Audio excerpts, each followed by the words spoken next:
जय हिंद दोस्तों, ज्ञान सागर सिविल एकेडमी में आप सबका स्वागत है।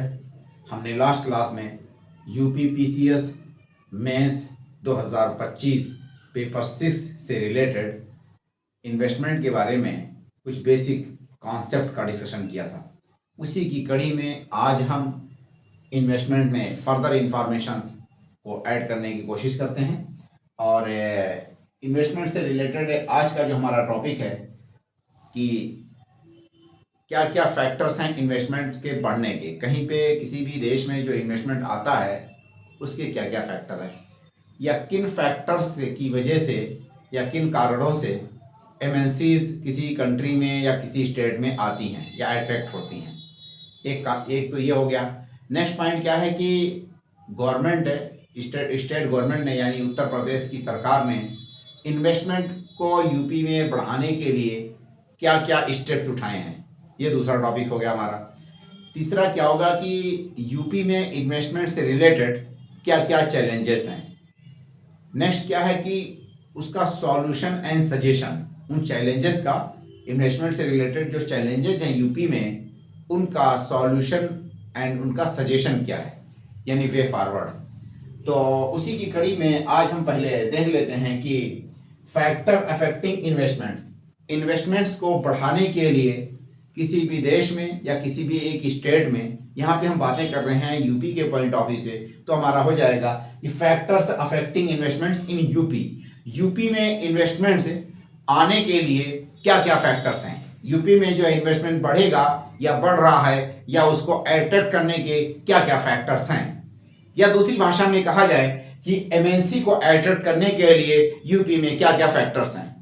वो फैक्टर सेम है एमएनसी के भी या इन्वेस्टमेंट्स की, क्योंकि एमएनसी ही मेनली इन्वेस्टर्स होती हैं और वही बाहर से आकर के किसी भी देश में इन्वेस्ट करती हैं। ठीक है, तो फैक्टर्स अफेक्टिंग इन्वेस्टमेंट्स, तो हमारा आज का जो टॉपिक हो जाएगा कि factors affecting investments in Uttar Pradesh में इन्वेस्टमेंट्स को बढ़ाने के, इन्वेस्टमेंट्स को इंक्रीज करने के क्या क्या फैक्टर्स हैं। तो नंबर 1 पे इकोनॉमिक स्टेबिलिटी, नेक्स्ट नंबर पे पॉलिटिकल स्टेबिलिटी, तीसरे नंबर पे आपका जो है market size and potentials of the states, next point infrastructure से रिलेटेड फैसिलिटीज, नेक्स्ट जो है आपका मतलब कि फ्रेंडली रेगुलेशंस होना चाहिए, टैक्सेशन से रिलेटेड पॉलिसीज वो भी फैक्टर्स होती हैं, और टेक्नोलॉजी वगैरह कितना ज़्यादा एडवांस है उस स्टेट में। तो इन फैक्टर्स के आधार पे इन्वेस्टमेंट कहीं पे आता है।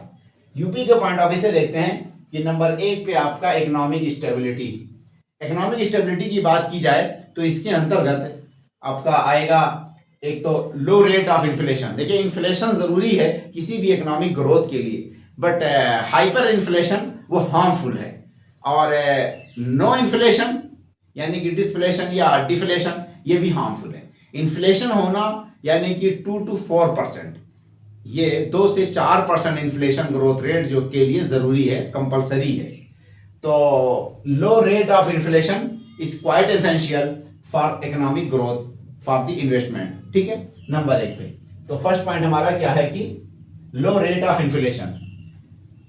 अच्छा, इन्फ्लेशन ये यूपी गवर्नमेंट से बियॉन्ड चीज़ें हैं। ये इन्फ्लेशन एक तरह से सेंट्रल गवर्नमेंट का मामला है, चाहे वो फिस्कल पॉलिसी हो चाहे वो मॉनेटरी पॉलिसी है, वही मैनेज करती है। तो ये मतलब एक्चुअल आएगा किस डोमेन में, सेंट्रल गवर्नमेंट के डोमेन में आएगा ये टॉपिक्स। ठीक है, बट हम यहाँ पे लिखेंगे उसको तब भी। नेक्स्ट पॉइंट आपका स्टेबल करेंसी। देखिए, इन्फ्लेशन के साथ साथ आपका स्टेबल करेंसी हो, कहीं पे करेंसी अगर हमारी स्टेबल है तो भी आपका एक तरह से इन्वेस्टमेंट आएगा। नेक्स्ट पॉइंट है एग्रीगेट डिमांड। देखिए, एग्रीगेट डिमांड से तात्पर्य कि पूरे देश का कंप्लीटली मिला करके सारा का सारा डिमांड। अगर डिमांड नहीं रहेगा तो प्रोडक्शन नहीं होगा, जब प्रोडक्शन होगा तभी तो इन्वेस्टमेंट्स आएगा। उसी को इन्वेस्टर जब आएंगे जब प्रोडक्शन के या डिमांड्स के ऑप्शंस रहेंगे। ठीक है, इसलिए ये जो है इकोनॉमिक स्टेबिलिटी के लिए ज़रूरी पॉइंट्स हैं। नेक्स्ट हमारा जो है पॉलिटिकल स्टेबिलिटी है। पॉलिटिकल स्टेबिलिटी में क्या है कि लॉ एंड ऑर्डर की सिचुएशन क्या है उस स्टेट में, और रूल ऑफ लॉ वहाँ पे अप्लाई हो रहा है कि नहीं हो रहा है। उसके अलावा जो गवर्नमेंट के रेगुलेशंस हैं, पॉलिसीज हैं, क्या वो उसके फेवर में है कि नहीं है। तो पॉलिटिकल स्टेबिलिटी, नेक्स्ट पॉइंट क्या आपका पॉलिटिकल स्टेबिलिटी। इसके अंतर्गत क्या आ जाएगा, rule of law, law order की सिचुएशन। ठीक है, अब जैसे देखिए लॉ ऑर्डर की सिचुएशन कभी भी आप देखेंगे जो बीमारू स्टेट हैं ज़्यादातर उनके यहाँ लॉ ऑर्डर की सिचुएशन सही नहीं होती कंप्लीट टू सदर्न इंडिया या वेस्टर्न इंडिया इंडियन स्टेट के। तो इसीलिए मतलब कि उधर इन्वेस्टर्स ज़्यादा फ्रेंडली मतलब सोसाइटी है। नेक्स्ट और क्या है कि आपका absence of corruptions. Absence of corruptions का तात्पर्य ये है कि जो इंडियन सोसाइटी है कितना ज़्यादा वहाँ पे करप्शंस का लेवल है ये वेरी करती है स्टेट टू स्टेट, क्योंकि पॉलिटिकल डोमेन में ये चीज़ें आती हैं और लोकल जो गवर्नेंस सिस्टम्स है वो कितना स्टेबल और कितना स्ट्रांग है और एंटी करप्शन उसके मेजर क्या हैं। तो इसीलिए एंटी करप्शन या एब्सेंस ऑफ करप्शन भी होना चाहिए, तभी इन्वेस्टर्स का एक तरह से मन बनेगा इन्वेस्ट करने के लिए, वहां पे पैसा लगाने का। Consistency in policies. देखिए पॉलिसीज कितनी ज्यादा कंसिस्टेंसी है, कहने का तात्पर्य है कि जैसे कि सिंदूर और नंदीग्राम में एक प्लांट हुआ करता था वेस्ट बंगाल में, वो प्लांट उखाड़ करके चला गया कहाँ पे, गुजरात में, क्योंकि जो पॉलिसीज हैं जो नई गवर्नमेंट आती है वो पुराने प्रोजेक्ट को वहीं पे डंप कर देती है और नए प्रोजेक्ट या पॉलिसी पूरा बदल देती है। तो ये पॉलिसी का मतलब ये हुआ कि जो गवर्नमेंट्स है वो बदले आए जाए लेकिन पॉलिसीज वही होना चाहिए जो कि इन्वेस्टर के फ्रेंडली हो, इन्वेस्टर के मुताबिक हो, इन्वेस्टर को अपनी तरफ अट्रैक्ट करे। तो इसलिए जो है कंसिस्टेंसी या प्रो इन्वेस्टमेंट से पॉलिसीज होना जरूरी होता है। तो कंसिस्टेंसी होनी चाहिए पॉलिसीज में। पॉलिसी लेवल जो है कभी भी ऐसा नहीं होना चाहिए कि वो पुरानी पॉलिसी जो चल रही है उसको ड्रास्टिक चेंज करके कुछ ऐसी पॉलिसी लाई जाए जिसकी वजह से इन्वेस्टर अपना दिशा कहीं किसी और कंट्री की तरफ मूव कर जाते हैं। नेक्स्ट पॉइंट क्या है आपका, देखिए market size and potential. Market size and potential की बात की जाए, अगर कहीं मार्केट बड़ा रहेगा तो इन्वेस्टमेंट उतना ही ज्यादा आएगा, वो कंपनियां उतनी ज्यादा मूव करेंगी। जितनी भी आईटी से रिलेटेड कंपनियां हैं, मोबाइल और इलेक्ट्रॉनिक गुड्स से रिलेटेड कंपनियां हैं, सॉफ्टवेयर, वो सारे के सारे इंडिया को बहुत बड़ा ह्यूज मार्केट समझती हैं, इसलिए एक तरह से यहाँ पे पोटेंशियल बहुत ज्यादा है। और उसमें पॉपुलेशन बेस और यूपी फर्स्ट नंबर पे है, यूपी क्या फर्स्ट नंबर पे है ये पूरे इंडिया में। तो इस तरह से यहाँ पे 24 करोड़ जनसंख्या है जिसकी वजह से यहाँ पोटेंशियल बहुत ज्यादा है इन्वेस्टमेंट्स का। लार्ज मार्केट है यूपी, बहुत बड़ा मार्केट है, अपने में खुद एक कंट्री सी मोई हुई है। नेक्स्ट पॉइंट क्या है कि इनकम राइज, वहां के लोगों के पास है परचेजिंग पावर कैसी है, यानी कि जो डिस्पोजेबल इनकम जिसे हम कहते हैं, तो डिस्पोजेबल इनकम यानी पर्सनल इनकम से जब आप इनकम टैक्स माइनस कर देते हैं तो अमाउंट कहलाता है डिस्पोजेबल इनकम। और डिस्पोजेबल इनकम का जो लेवल है आपका वो डिसाइड करेगी आपका एक तरह से परचेजिंग पावर को, और परचेजिंग पावर का मतलब कि डिमांड, ठीक है। तो इस तरह से हम कह सकते हैं कि इनकम का लेवल क्या है, इनकम राइज हो रहा है कि नहीं, वहां के लोगों का एम्प्लॉयमेंट्स का स्टेटस क्या है, इसके आधार पर लोगों का इनकम बढ़ेगा। तो इस कंडीशंस के आधार पर इन्वेस्टर्स मूव करते हैं या इन्वेस्टर अट्रैक्ट होते हैं। नेक्स्ट पॉइंट की चीफ लेबर। लेबर सप्लाई होना जरूरी नहीं है, चीफ लेबर हो और आपका एक तरह से स्किल्डफुल लेबर होना जरूरी है। लेबर सप्लाई में चीफ लेबर और स्किल्डफुल लेबर होना जरूरी है। जैसे आप देखते हैं कि कोई भी हम अच्छा प्रोडक्ट जैसे कि जूता ले लें या कोई भी मतलब कि अपैरल स्पोर्ट्स गुड्स से रिलेटेड कुछ भी हम खरीदते हैं, स्पोर्ट्स शूज वगैरह, तो ज़्यादातर उस पर made in Bangladesh, made in Vietnam लिखा रहता है मैक्सिमम प्रोडक्ट्स में आज के समय में इंडिया में। तो उसका कारण क्या है कि नाइक हो गई या आपका एडिडास है, ये कंपनियां अपना प्रोडक्ट बनवाती हैं वहां पे क्योंकि वहां पे चीफ लेबर है और गवर्नमेंट फ्रेंडली पॉलिसीज हैं और सब्सिडीज वगैरह बहुत ज़्यादा गवर्नमेंट देती है, तो जिसकी वजह से वो वहां बनवा करके इंडिया इनको इंपोर्ट कर देती हैं। पहले वही नाइके वही एडिडास इंडिया में बनाती थी, बट अब सारा का सारा वहां से इंपोर्ट होता है बांग्लादेश और आपका वियतनाम से, क्योंकि वहां चीफ लेबर है। तो ये चीफ लेबर भी एक बहुत बड़ा फैक्टर है किसी भी कंट्री में इन्वेस्टमेंट्स को आने का।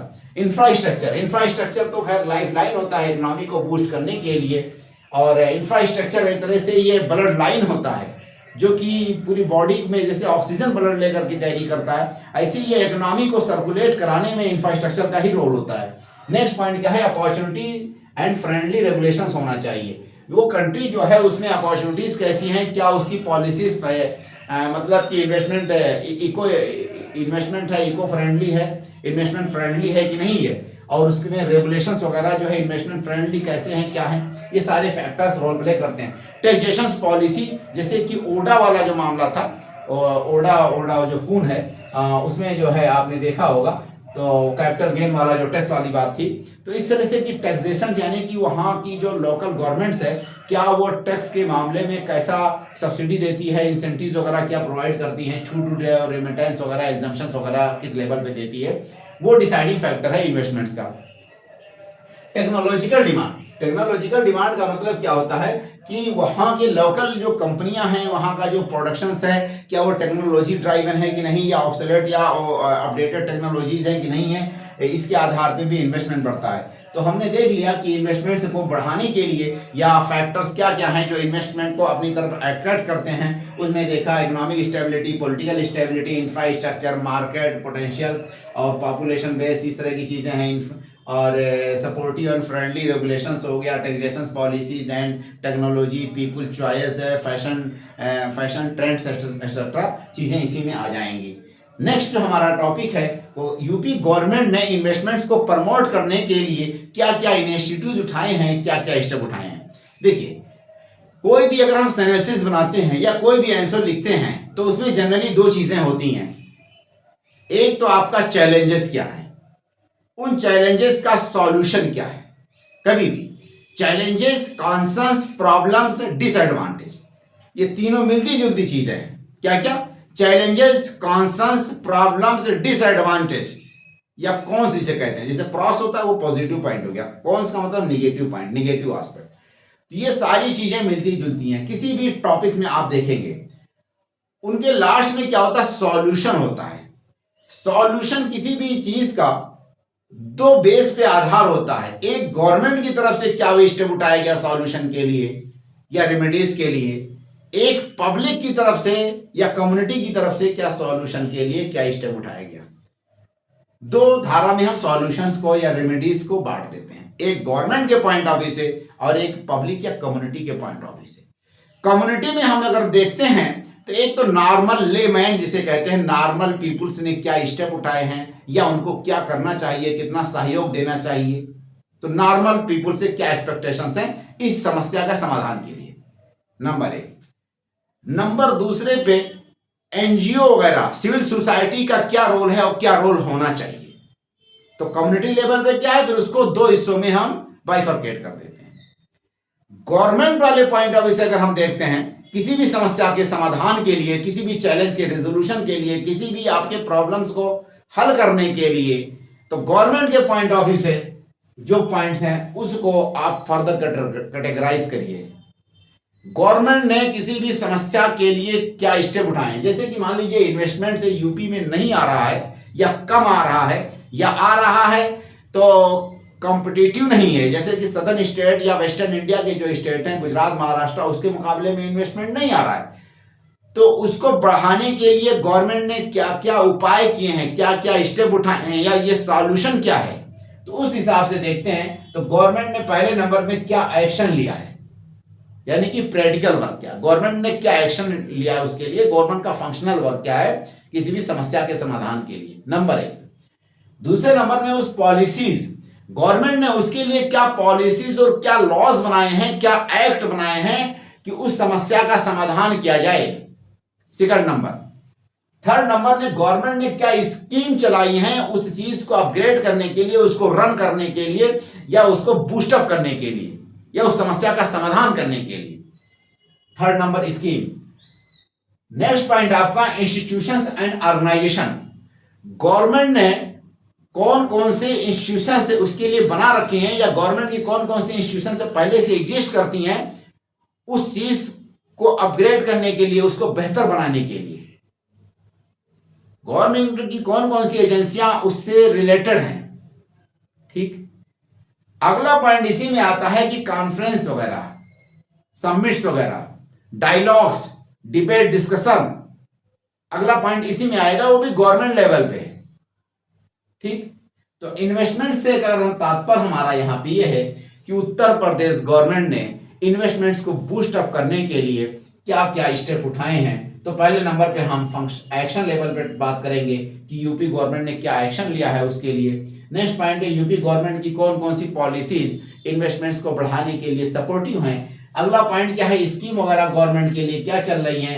नेक्स्ट पॉइंट, कौन कौन सी एजेंसीज गवर्नमेंट की, मतलब यहाँ गवर्नमेंट से तात्पर्य क्या, स्टेट गवर्नमेंट, उत्तर प्रदेश गवर्नमेंट, उत्तर प्रदेश गवर्नमेंट की कौन कौन सी स्कीम, उत्तर प्रदेश गवर्नमेंट की कौन कौन सी पॉलिसीज, उत्तर प्रदेश गवर्नमेंट की कौन कौन से institutions, agencies and organisations investments को अपग्रेड करने के लिए, बढ़ाने के लिए क्या क्या काम कर रही हैं, कौन कौन सी एजेंसी इसमें कार्यरत हैं। अगला क्या है कि कॉन्फ्रेंस समिट डायलॉग लेवल पे, डायलॉग लेवल पे जैसे कॉन्फ्रेंस समिट मेला, ये क्या है, सब डायलॉग लेवल पे हो गया, पब्लिक कलेक्शंस हो गया। तो इस लेवल पे कौन कौन सा कार्य चल रहा है, ठीक है। अब इसी को सीक्वेंस वाइज हम देखते हैं कि UP government initiatives for investment, investments के लिए उत्तर प्रदेश गवर्नमेंट की इनिशिएटिव्स क्या क्या है। नंबर 1 पे क्या है, यूपी गवर्नमेंट एक सैटेलाइट इन्वेस्टमेंट प्रमोशन ऑफिस बनाना चाहती है। क्या बनाना चाहती है, satellite investment promotion office, satellite investment promotion office 5 जो है मेट्रो शहर में। देखिए पहले नंबर पे देख लीजिए कि इन्वेस्टमेंट्स को बढ़ाने के लिए यूपी गवर्नमेंट ने अपने स्टेट में, यूपी के जो शहर हैं वहां पे कुछ ऐसे ऑफिसेज बनाए हैं ताकि इन्वेस्टर्स को आसानी हो और उनके अलाइनमेंट में वन में इन्वेस्टमेंट्स को बढ़ाया जा सके। तो अपने खुद के स्टेट में जैसे कि नोएडा हो गया, लखनऊ हो गया, कानपुर हो गया, यहाँ पे कुछ ऐसे सेल खोले हैं इन्वेस्टमेंट से रिलेटेड, तो स्टेट लेवल पे हो गया। ऐसे नेशनल लेवल पे जो इंडिया के बड़े बड़े शहर हैं, मेट्रोज हैं, वहां पे भी यूपी गवर्नमेंट ने कुछ ऐसे इन्वेस्टमेंट से रिलेटेड ऑफिसेस खोली हैं। नंबर 2 हो गया। अब तीसरा बच क्या रहा, इंटरनेशनल लेवल पे। तो इंटरनेशनल लेवल पे यूपी गवर्नमेंट ने अभी कोई भी ऑफिस नहीं खोला है। हाँ, तेलंगाना और आंध्रा वगैरह ने यही काम जो यूपी अपने स्टेट लेवल पे, कंट्री लेवल पे कर रही है, ऑफिसेस खोल रही है इन्वेस्टर को अट्रैक्ट करने के लिए, ये काम जो है तमिलनाडु या आंध्रा या साउथ के स्टेट, कुछ स्टेट जापान वापान में खोलने जा रहे हैं, ठीक है। प्रपोजल लेवल पे उनका भी अभी प्रावधान है, बट यूपी को भी खोलना चाहिए। कहने का मतलब यूपी को भी इसमें इस तरह के ऑफिस इंटरनेशनल लेवल पे, अलग अलग मेट्रोज जो वर्ल्ड के हैं उसमें हर मेट्रो में 2-4 ऑफिसेस खोलना चाहिए, और वो जाकर के वहां पे जो भी ट्रेडर या आपका कॉर्पोरेट टाइकून्स हैं, बड़े बड़े बॉडी कॉर्पोरेट्स हैं, कॉर्पोरेट टाइकून्स, उनसे जो है हैंडशेक करें और अपनी तरफ इन्वेस्टमेंट्स के लिए एक तरह से खींच करके लेकर के आए, और उनका जो भी यहाँ की सुविधाएं हैं, जो भी बेनिफिट्स हैं, जो भी प्रॉफिट्स होने के ऑप्शंस हैं, वो जा करके उनको एक तरह से कन्विंस करें। तो उसके लिए खोला जाना चाहिए, बट ये भी प्रपोजल लेवल पे भी नहीं है यूपी में, ऐसा समझिए। उसी चीज को हम डिबेट में, हाँ डिस्कशन में अपने करते हैं कि UP government plan to establish satellite investment promotion office, UP government plan to establish satellite investment promotion office in 5 metro cities. Uttar Pradesh government ने, उत्तर प्रदेश की सरकार ने प्लान किया है कि सैटेलाइट इन्वेस्टमेंट प्रमोशन ऑफिस खोला जाएगा भारत के 5 बड़े मेट्रो शहरों में। भारत के जो ये 5 बड़े मेट्रो शहर हैं वहां पे सैटेलाइट इन्वेस्टमेंट प्रमोशन ऑफिस खोला जाएगा। पहला पॉइंट क्या है, 5 जो है ऑफिस खोला जाएगा बड़े शहरों में, सैटेलाइट इन्वेस्टमेंट प्रमोशन ऑफिस खोला जाएगा। कहां कहां, बड़े मेट्रो शहरों में। जैसे मेट्रो शहरों में क्या क्या है आपका, मुंबई से चलिए, उसके बाद बंगलोर पड़ेगा, चेन्नई आएगा, हैदराबाद आएगा, न्यू दिल्ली तक आ जाइए, यानी यूपी में वापस आ जाइए। तो मुंबई, ये सैटेलाइट इन्वेस्टमेंट प्रमोशन ऑफिस कहां खुलेगा, मुंबई में खुलेगा। दूसरे नंबर में आपका बेंगलोर खुलेगा, तीसरे नंबर में आपका हैदराबाद खुलेगा, और चेन्नई खुलेगा, और दिल्ली खुलेगा। कलकत्ता में नहीं खुलेगा। कहने का तात्पर्य कि कलकत्ता में नहीं खुलेगा। ये खोला क्यों जा रहा है सैटेलाइट इन्वेस्टमेंट प्रमोशन ऑफिस, ताकि इन्वेस्टमेंट्स को अट्रैक्ट किया जाए जो मेजर इंडस्ट्रियल हब्स हैं, और उन इन्वेस्टर्स को यूपी में जो बिजनेस से रिलेटेड अपॉर्चुनिटीज बढ़ रही हैं उससे उनको जोड़ा जाए, और यूपी की तरफ उनको इन्वेस्टर्स को कनेक्ट किया जाए, अट्रैक्ट किया जाए। तो इसको कहा जाएगा to attract investment from major industrial hubs and connect investors with state growing business opportunities. क्या है, इन्वेस्टमेंट्स को बड़े बड़े जो इंडस्ट्रियल टाइकून्स हैं उनसे इन्वेस्टमेंट के लिए यूपी की तरफ अट्रैक्ट किया जाए और इन्वेस्टर्स को उत्तर प्रदेश में बढ़ने वाली बिजनेस की अपॉर्चुनिटीज से उनको जोड़ा जाए। तो इसको कहा जाएगा to attract investment from major industrial hub and connect investors with state growing business opportunities. ठीक है, जो बड़े बड़े इंडस्ट्रियल टाइकून्स हैं या कॉर्पोरेट टाइकून्स हैं उनको यूपी की तरफ इन्वेस्टमेंट के लिए अट्रैक्ट करना यानी रुझाना, खींचना, और यूपी में जो बढ़ने वाली अपॉर्चुनिटीज हैं, जो बिजनेस से रिलेटेड, प्रॉफिट से रिलेटेड, जो कारोबार से रिलेटेड, इकोनॉमी से रिलेटेड अपॉर्चुनिटीज क्रिएट हो रही हैं, उन अपॉर्चुनिटीज को उनको दर्शाना और उनको उससे जोड़ना, लिंक करना, ये इसका तात्पर्य है। नेक्स्ट पॉइंट क्या है? To make link with embassies, trade bodies, financial institutions and body corporates and corporate houses, यानी कि जो एम्बेसीज हैं इन्हीं बड़े बड़े शहरों में ही, मेट्रो शहरों में आपने देखा होगा कि एम्बेसीज हैं, ठीक है, या कॉन्सुलेट्स हैं अलग अलग कंट्रीज के। तो कोई भी इन्वेस्टमेंट से रिलेटेड कोई भी कागजी कार्रवाई होगी तो इन ऑफिसेस के द्वारा आसानी से वहीं पास में हल कर लिया जाएगा। ठीक है, इसीलिए to make link with embassies, trade bodies, financial institutions, banks and corporate houses, ठीक है, ये हो जाएगा। यानी कि एम्बेसीज को, ट्रेड जो आपका बॉडीज हैं, फाइनेंशियल इंस्टीट्यूशंस हैं और जो कॉर्पोरेट हाउसेस हैं, उन सब को यहां से ला करके जोड़ना, कनेक्ट करना, उनको सुविधाओं के बारे में यूपी की बताना। अगला पॉइंट क्या है? इंडस्ट्री फैसिलिटेशन सेल बनाया जा रहा है। यूपी के जो बड़े बड़े, अब अपने स्टेट के बारे में बात चल रही है, अभी तक तो हमने इंडिया के बारे में बात की, अब यूपी के जो मेट्रो शहर हैं, यूपी के जो बड़े बड़े शहर हैं, उन शहरों में भी Uttar Pradesh government industry facilitation cell बना रही है। क्या बना रही है? Industry facilitation cell. तो Uttar Pradesh government establishing industry facilitation cell in key cities of Uttar Pradesh like Lucknow, Kanpur, Gorakhpur, greater Noida. Uttar Pradesh की सरकार यूपी के जो बड़े बड़े शहर हैं वहां पे इंडस्ट्री फैसिलिटेशन सेल बना रही है और इस सेल के द्वारा क्या करेगी कि जो भी प्रोजेक्ट से रिलेटेड, चाहे अप्रूवल हो, क्लियरेंस हो, रजिस्ट्रेशन हो, या जो भी गवर्नमेंट की स्कीम की सुविधाएं हैं या गवर्नमेंट की सब्सिडीज हैं, उन सारी चीजों को एक सिंगल विंडो प्लेटफॉर्म के तौर पे एंड टू एंड कनेक्ट करने की सुविधा होगी। It offers end to end support. End to end का मतलब जो बॉडी कॉर्पोरेट्स हैं या कॉर्पोरेट हाउसेस हैं, डायरेक्टली जहां इन्वेस्ट करना चाहते हैं, उस बीच की सारी प्रक्रियाओं को एक साथ हल कर लेना, तो हो जाएगा end to end. It offers end to end supports like project approval, implementations etc and other government subsidies and incentives etc।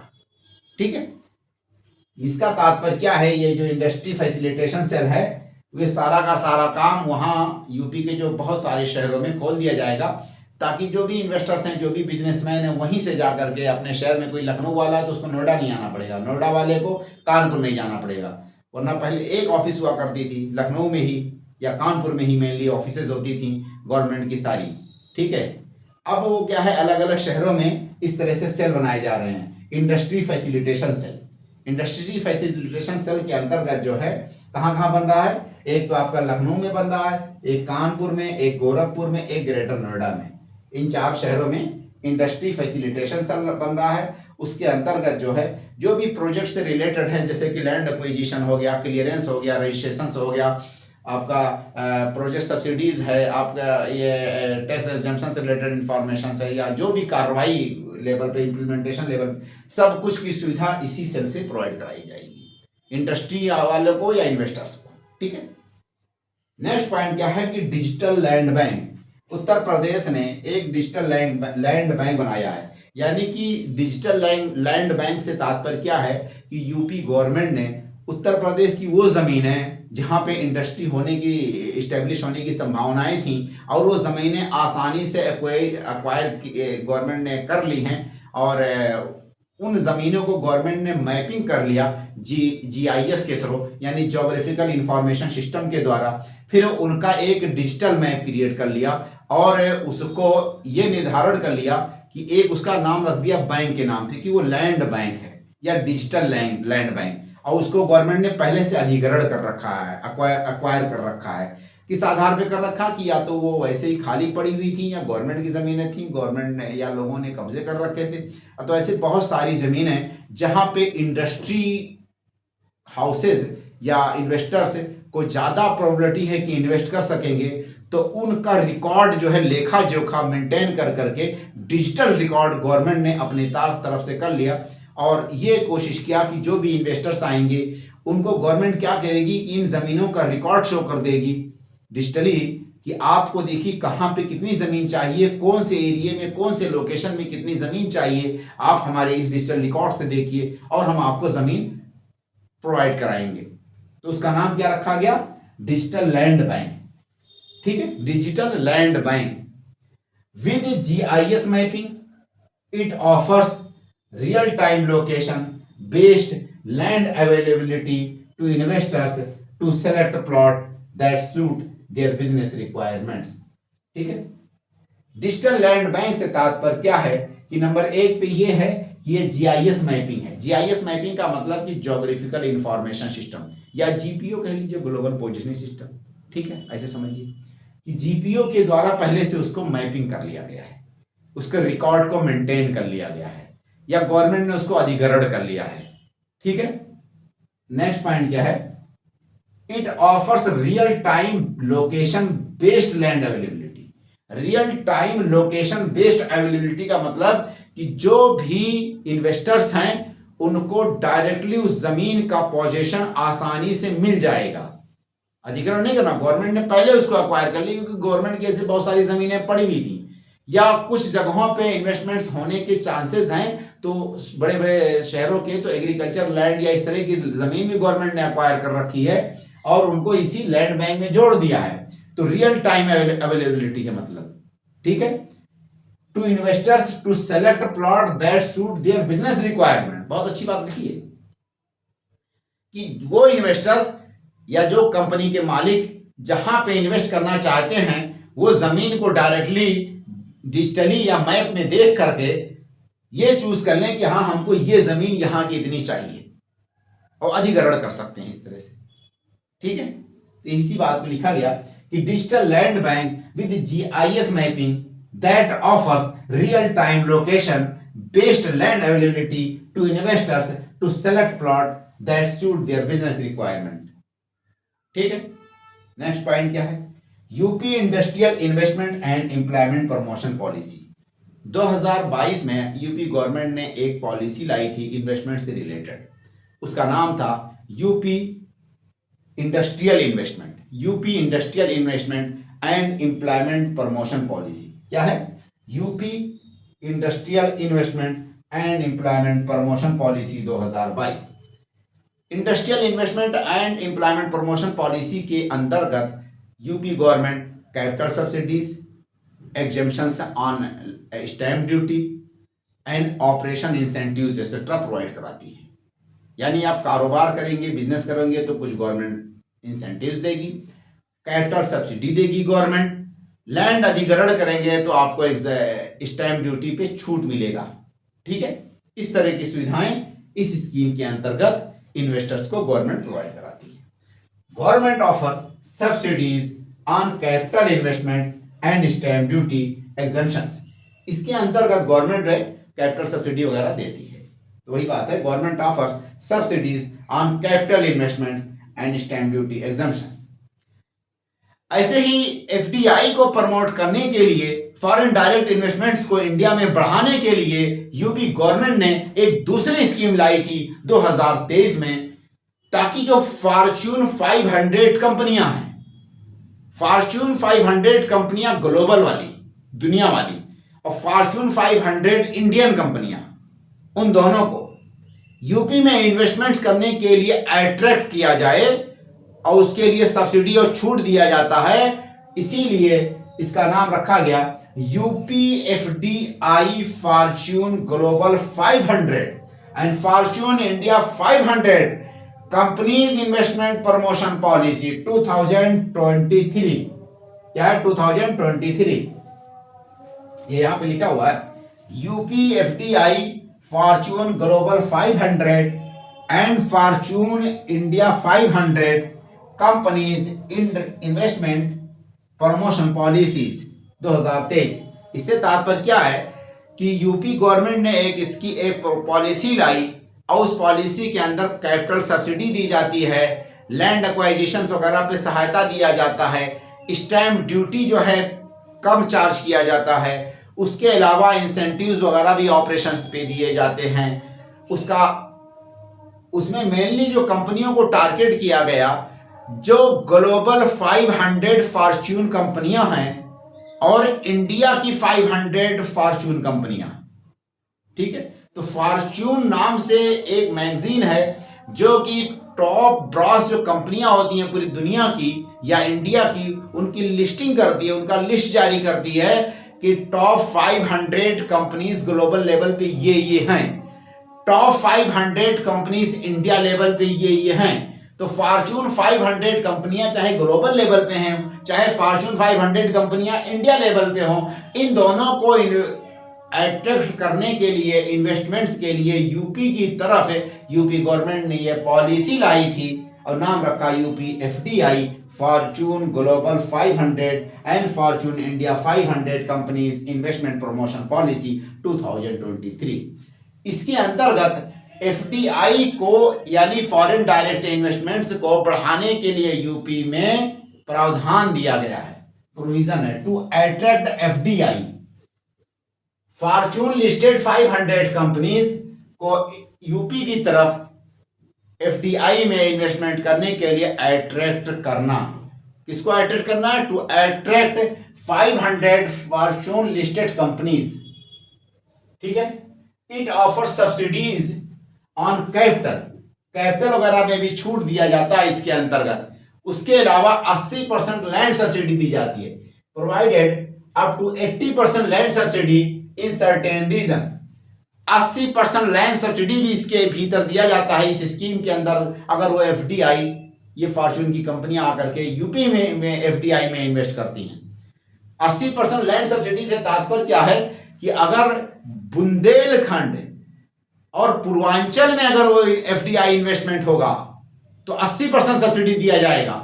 Madhyanchal और पश्चिमांचल वाले एरिया के लिए 75% है। इसीलिए मैंने यहाँ पे थोड़ा कंसाइज करने के लिए इंफॉर्मेशन को सर्टेन रीजन लिख दिया, ठीक है। 80% मेनली कहाँ पे है? बुंदेलखंड और पूर्वी यूपी के लिए है, और यहाँ के लिए थोड़ा सा कम है, 75% की सब्सिडी है फॉर इन्वेस्टिंग इन यूपी, ठीक है। अगला क्या है, एक स्कीम यूपी गवर्नमेंट की और आई थी, UP global capability centre policy 2024। UP global capability centre policy 2024। Capability centre policy कुछ यूनिक पॉलिसी है, इसलिए मैंने यहाँ इसको ड्राइव किया। देखिए, इसके अंतर्गत भी आपको सब्सिडी, वही लैंड एक्वाजिशन वगैरह की सहायता दी जाती है, और कैपेबिलिटी को बूस्टअप करने के लिए, यानी कि यूनिवर्सिटी को इंडस्ट्री से लिंक करना, नॉलेज सेंटर बनाना, और जो भी एजेंसी वर्क है या आपका consultancy work type services, expert type services, इस तरह की चीज़ों को बूस्टअप करने के लिए ये पॉलिसी लाई गई। Offer financial and non financial support या इंसेंटिव्स, इसके अंतर्गत दोनों तरह की सपोर्ट दिया जाता है, इसलिए फाइनेंशियल भी मैंने लिख दिया, नॉन फाइनेंशियल भी लिख दिया। Hub spoke model development across different cities, इस पॉलिसी के अंतर्गत कैपेबिलिटी बढ़ाने के लिए हब स्पोक मॉडल पे एक तरह से कैपेबिलिटी सेंटर खोला जाएगा, और वो किस पे फंक्शन करेगा? बड़े बड़े शहरों में हब बनेगा, उसके बहुत सारे छोटे छोटे आपके स्पोक बनेंगे, जैसे आपका बैलगाड़ी का चक्का होता है, बीच में हब होता, और चारों तरफ से उसके सैटेलाइट सपोर्टिंग ऑफिसेज होंगे या उसके सेंटर्स होंगे, ठीक है। जिस तरह से मेगा फूड पार्क वाला कॉन्सेप्ट था, सेम ऐसे ही हब एंड स्पोक मॉडल पे same across different cities. Subsidies for land acquisition, land acquisition पे, कैपिटल इन्वेस्टमेंट में, ऑपरेटिंग एक्सपेंसेस में, ट्रेनिंग वगैरह पे, आपका एक्सपर्ट या नो हाउ वगैरह की सुविधा के लिए ये सारे के सारे सुविधाएं प्रोवाइड की जाएंगी इसके अंतर्गत। यूनिवर्सिटी या अकेडमिया एंड इंडस्ट्री कोलैबोरेशन, एक पॉइंट ये भी लिख दीजिए इसी में, industry academia and industry collaboration भी इसके अंतर्गत रखा जाएगा, क्योंकि कैपेबिलिटी का मतलब कि सारी चीजों की कैपेबिलिटी होती है। ठीक, अब हम आगे मूव कर रहे हैं कॉन्फ्रेंस से रिलेटेड। यूपी गवर्नमेंट ने क्या क्या कॉन्फ्रेंस किए हैं, क्या क्या मेले ठेले लगवाए ताकि इन्वेस्टमेंट को बूस्ट किया जा सके।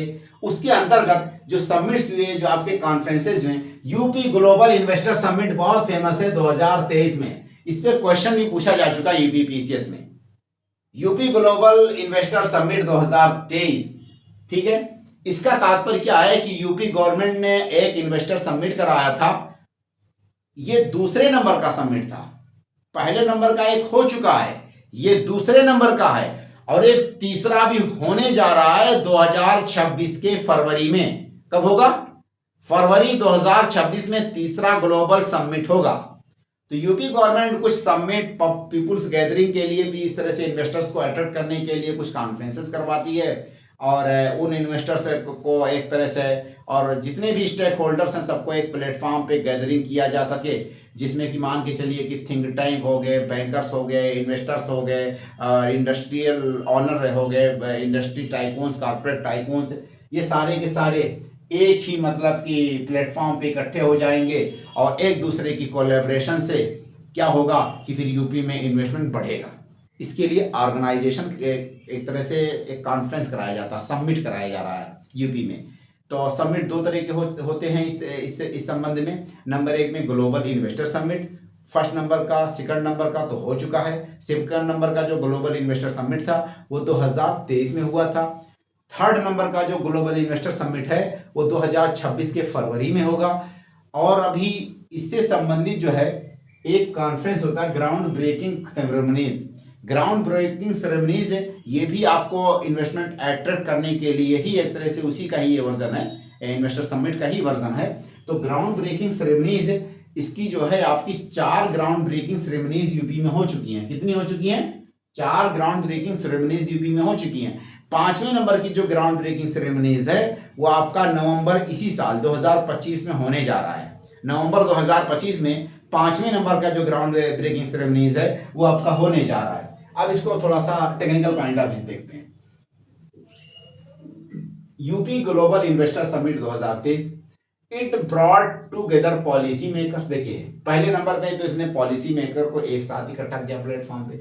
इंडस्ट्री टाइकून्स, इंडस्ट्री के जो बड़े बड़े मालिक हैं, लोग हैं, corporate houses, investors, academia, think tanks, bankers etcetera at a platform to explore business opportunities and build partnership inside UP.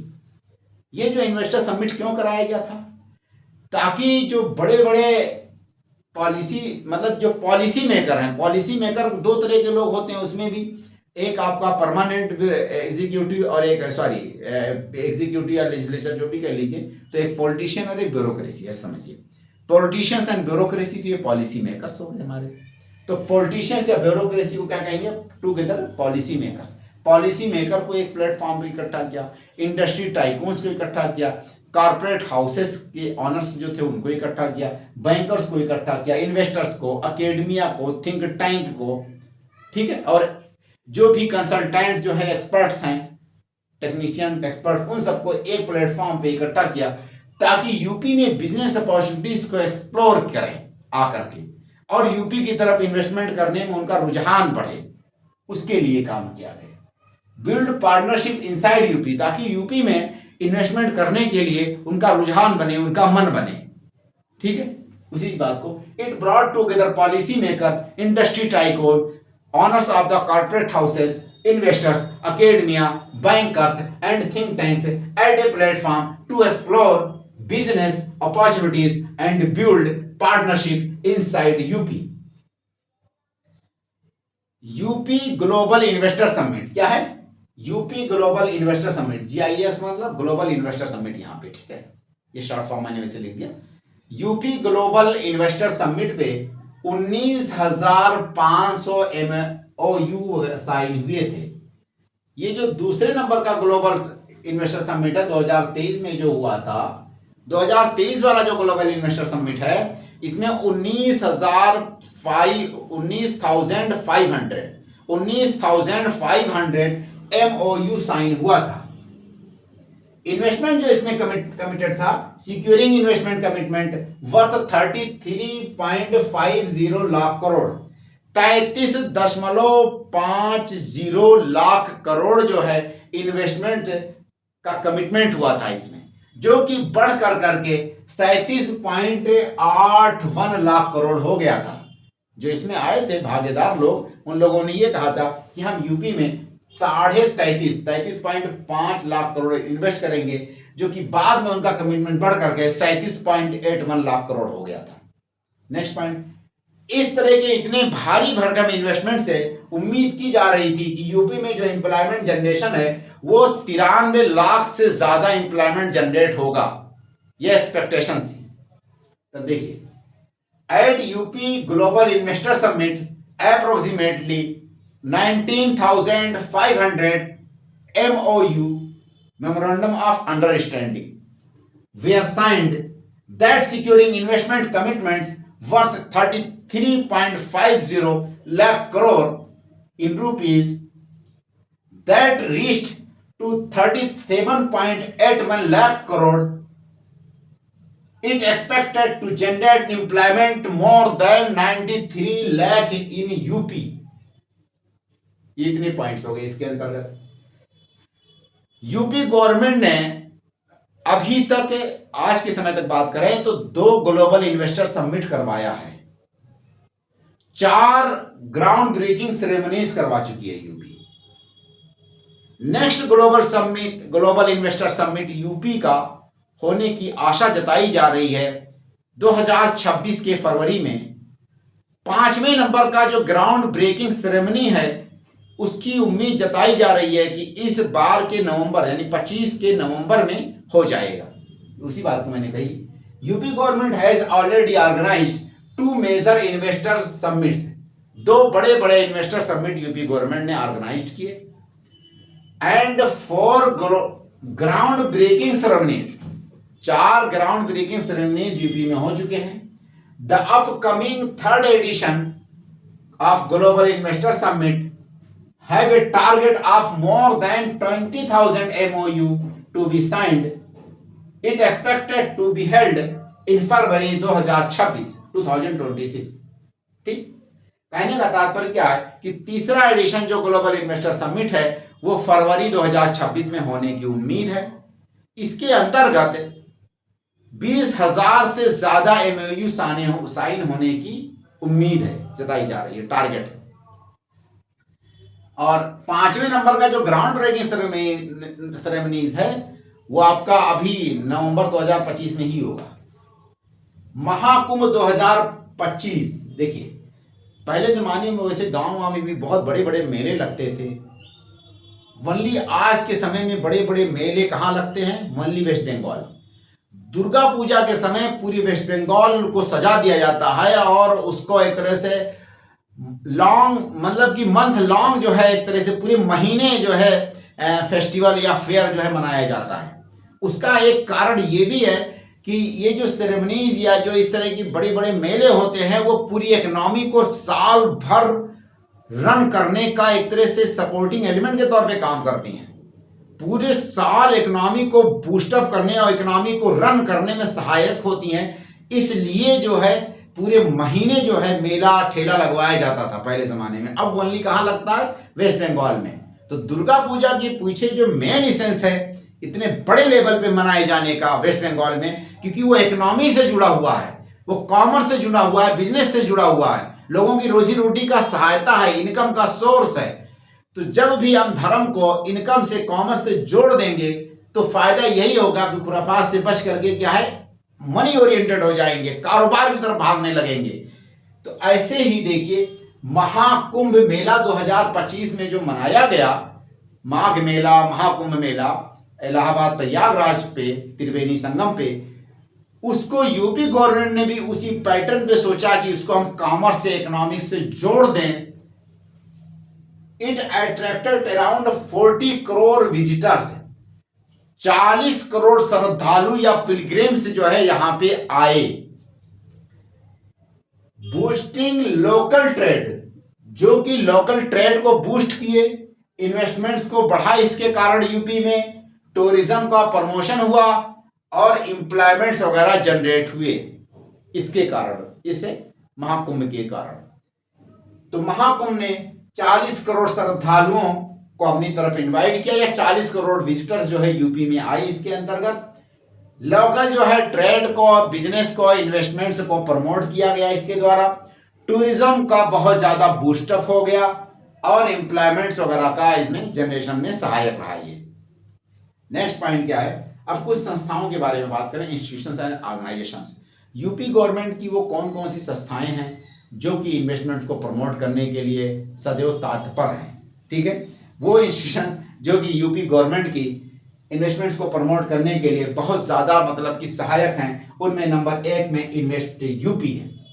Invest UP Uttar Pradesh government की प्रीमियर इन्वेस्टमेंट एजेंसी है, जो इन्वेस्टमेंट प्रमोट करने के लिए हमेशा तत्पर रहती है।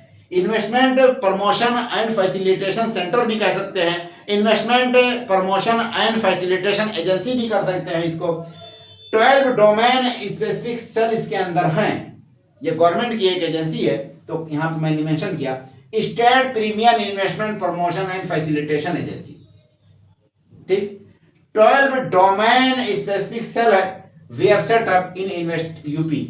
इन्वेस्ट यूपी जो कि एक एजेंसी है, इसमें 12 अलग अलग जो है सेंटर, सब सेल बनाए गए हैं, या सब सेंटर या सेल बनाए गए हैं, और अलग अलग फील्ड के लिए वो काम करेंगे। कोई क्लियरेंस के लिए, कोई लैंड एक्विजिशन के लिए, कोई इन्वेस्टर्स के को मतलब कि सब्सिडी गवर्नमेंट से रिलेटेड, कोई इन्वेस्टर और ये जो क्या कहते हैं इंडस्ट्री को इन्वेस्टर से कोलैबोरेट कराने के लिए, इंडस्ट्री को बैंकर से कोलैबोरेट कराने के लिए, तो ये अलग अलग सेल बनाए गए हैं और ये सब काम चलता रहता है रेगुलर।